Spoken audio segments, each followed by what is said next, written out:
You're building a house and you are at the end of the process. Everything's been picked, installed, built, and checked by the city. And see this video here on why you should have a home inspector come out and do several inspections as well throughout the process. But if you don't, here are 20 things you can and should check before closing with the builder's rep there. We represent a lot of families that buy and build new construction homes, and I want to share this checklist with you so you know what to look for. And yes, I have this in a printable form as a checklist as well. Reach out to me to get it. Let's go. So when you get to the home, the first thing is check all the appliances. First, check and run the dishwasher. This one takes a while to cycle through, so always start here. Turn on the oven to be sure it's installed properly, feel the heat, and make sure it's working. We had one home where the dishwasher drain wasn't connected properly. The builder fixed it, but the same mistake happened to the neighbors. They started their very first load of dishes and went to work, and the builder had to come out and replace all the hardwood floors because of the warping. Next, check the gas range. Fire up all the burners and be sure the controls to raise and lower the flame works properly. All this stuff should be as new, but we've all bought new items that have had to be returned before. Next, check the microwave. Have it heat up the coffee you brought or just a cup of water. Next up, run every bath and shower to be sure there are no leaks. And this will take some time. Run the water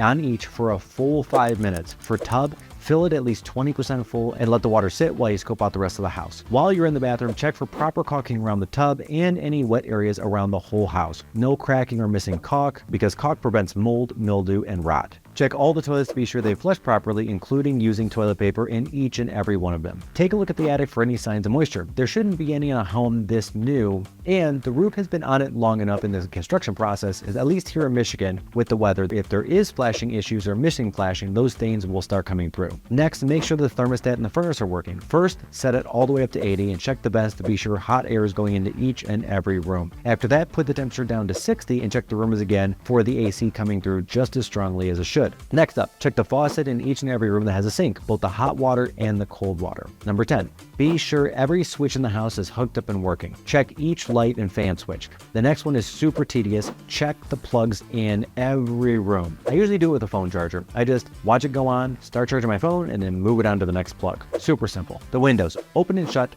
all windows and double check to be sure each window has a screen. If a window was improperly installed, it could get stuck open or not open at all. Open and close every drawer and cabinet all the way. Same here, if it's improperly installed, it could stick, not close at all, or with the drawer, if not clipped properly, can come out, like all the way out, and it shouldn't. And eyeball the cabinet doors to make sure they're actually facing the right way. I've had that happen where doors have been installed upside down.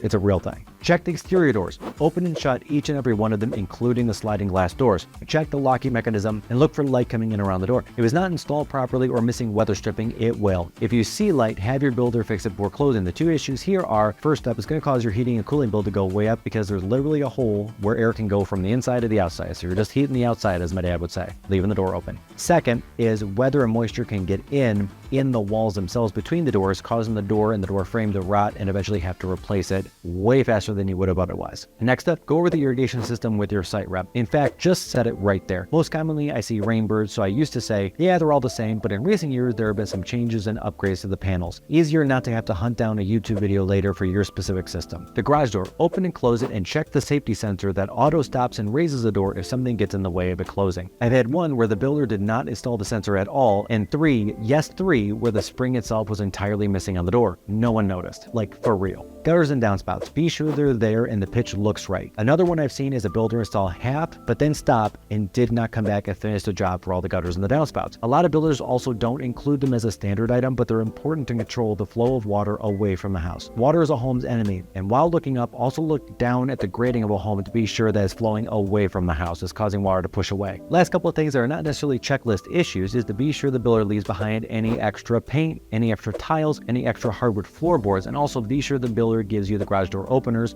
fireplace key, and any extra hardware. This is my final walkthrough checklist for anyone that's built a home. What's yours? What am I missing? What should I add on to it? And guys, I know this is going to take 2 hours to conduct a proper walkthrough. This is your home, and you are paying a lot of money for things to be just the way you want them to cosmetically, so you're also paying a premium for everything to be working properly and functional as well. And as always, I do advise people getting a professional home inspector, especially for new construction, at least 2 times through the home. First after the rough-in, pre-drywall when the electrical and the plumbing are done but exposed, and the second before closing. Before we finish up here, we've heard some builder reps say, let's go ahead and close on the home. Any items you found can be corrected in warranty. and that's not going to cut it for me or my clients. Once you close, the builder isn't really that motivated to get the repair item taken care of because they have their money. We have a labor shortage in the construction field right now in the United States, and I don't see that many builders pulling contractors off a paying job, another new home that hasn't closed, to go back to the one they've already been paid on with expedience. We routinely push back for our clients against this, and you should too. And if you guys, any of you, have your eyes on moving to or around Metro Detroit, I'd love to be your real estate resource of choice. You can email, call, or text me anytime. Thank you so much everyone for watching this video, and we'll see you on the next one.